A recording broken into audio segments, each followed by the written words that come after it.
In this lesson, you will get a brief overview of the video effects offered in Premiere Pro. So let's jump over to the Effects panel here and take a look at what Premiere has for video effects. You can see there are a bunch of effect bins here, and each one contains a bunch of effects.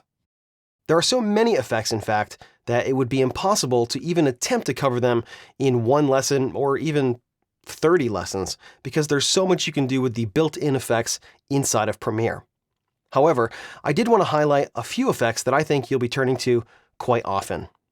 A lot of times when you're working with footage, you're going to want to make some basic image adjustments. So I'm going to jump to the end of this sequence here, and this last shot that I have of these cookies on these racks is one of the shots that sticks out quite a bit. Compared to the other cutaway shots, this clip right here just looks a little bit overlit, and it looks like it could use a little bump in contrast and maybe a little bit of color tweaking.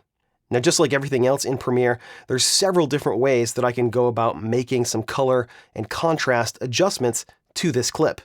But let me show you a couple of simple ones. I'm just going to search for an effect here called Fast Color Corrector.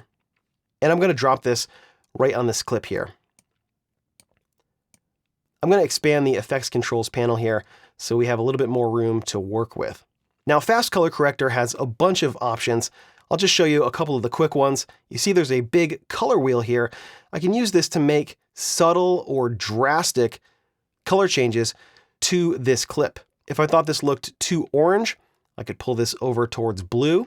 If I thought this looked too green, I could maybe pull this over towards magenta. And I have a pretty big range in terms of how much or how little I'm affecting the color of this clip. I'm just going to reset that right up here. Down here I have some more basic adjustments. I have saturation, so maybe I want to boost the saturation just a little bit. That looks like it's a little bit too much, maybe like 120. And when I do, it actually looks a little bit too red, so I may pull this just a hair down to blue, just ever so slightly. I can use this section right here to adjust the contrast. I might want to pull the shadows down a little bit. Maybe take this mid-tone and drop that by just a little bit, and then pump up the whites, maybe just a tiny bit. And if I toggle this on and off, you can see it does have a pretty big difference.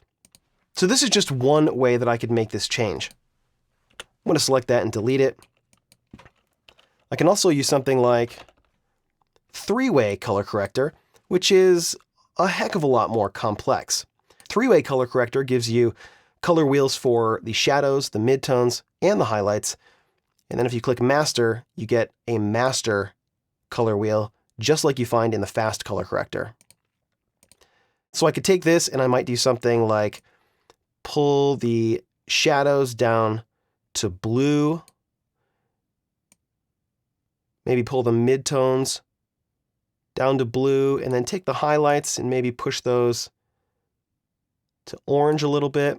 I might do the same thing with the black level and the white level, maybe just kick down this middle slider here just a hair. And just make a few more adjustments in here until I thought it looked right. You can see I'm getting a nice punchy look here as well. I could also use something like curves, which is another effect that I use quite often. And I could use this to give it a little bit of contrast here. Maybe punch these down, pull down the shadows a little bit. Maybe take the red channel and pull down the mids just a hair. Maybe increase the blue in the mids just a little bit. And you can see I can get a very similar effect with this RGB curves effect here. So a lot of different ways to do the same thing, but the general idea is when you want to make a change to one of your clips, you find the right effect, and you may have to try one or two before you find exactly the right one you're looking for. You apply it to your clip, and then you make some adjustments to the effect until you're getting the desired result. Now that may be blurring your footage, it may be sharpening your footage, it may be adjusting the brightness or the contrast or the saturation. It could be a number of things, but that's the general idea. And it'll probably take a little bit of experimentation until you figure out what tools you like to work with. Sometimes I like to work with curves. Sometimes I like to work with the three-way color corrector. Sometimes I can just use the fast color corrector. And if I clear the search bar here and I look under color correction, you'll see that there are even more effects that I can use to make those kind of adjustments to this clip. Now, let me jump over here.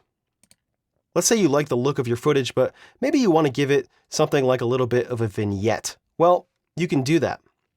And a really easy way to do that is with a curves adjustment.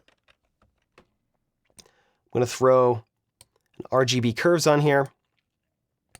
And the cool thing about the most recent few versions of Premiere is that all of the standard effects now come with a masking option. So what I could do to create a vignette here is I could just pull this down in the middle here and then create an elliptical mask. And then I'll just adjust the mask here. Maybe add just a few more points to do this kind of thing. And then I can invert this, maybe add some feathering, push the mask expansion out a little bit, maybe pull this down a little bit darker. And check that out. Now I have a nice vignette here on my footage, but that's only to this one clip. As soon as I go to the next clip, I lose my vignette. So what if I wanted to create a vignette for all of these clips? Well, that's really easy to do. I could come over here to the project panel. I'll go to New, Adjustment Layer.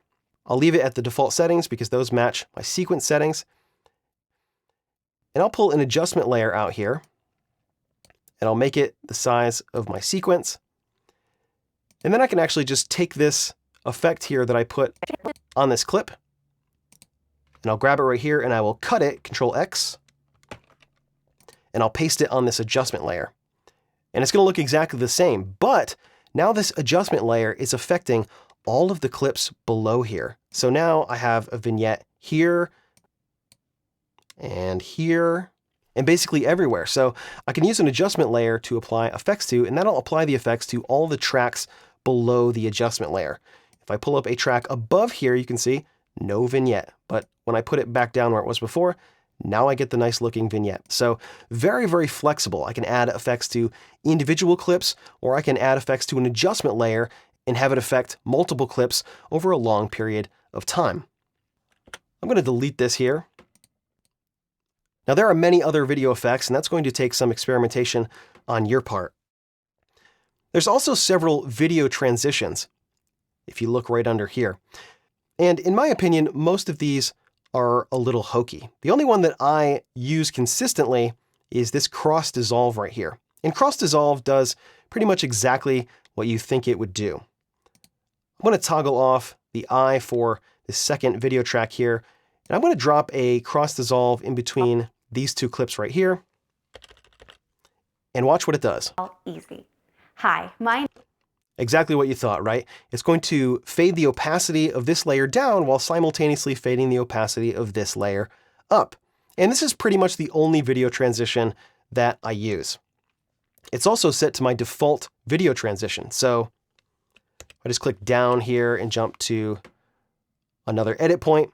If I want to add that video transition here, just like adding an audio transition, it's Control D on the keyboard.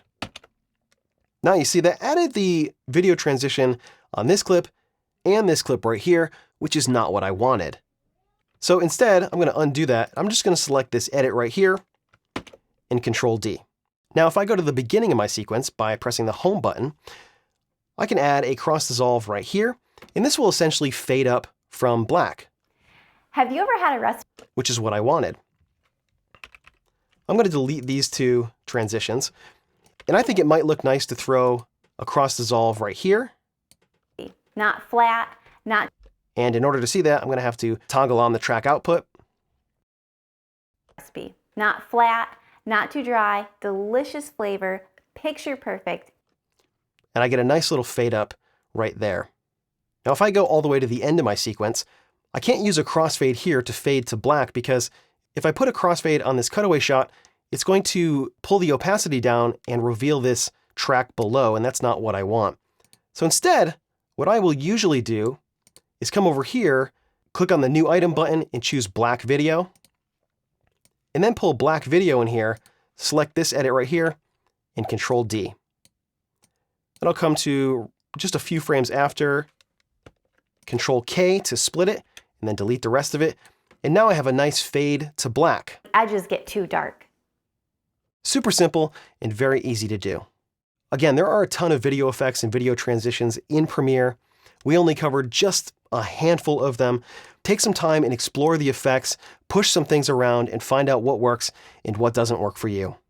In the next lesson, you're going to learn about a fantastic feature in Adobe Premiere Pro called Master Clip Effects.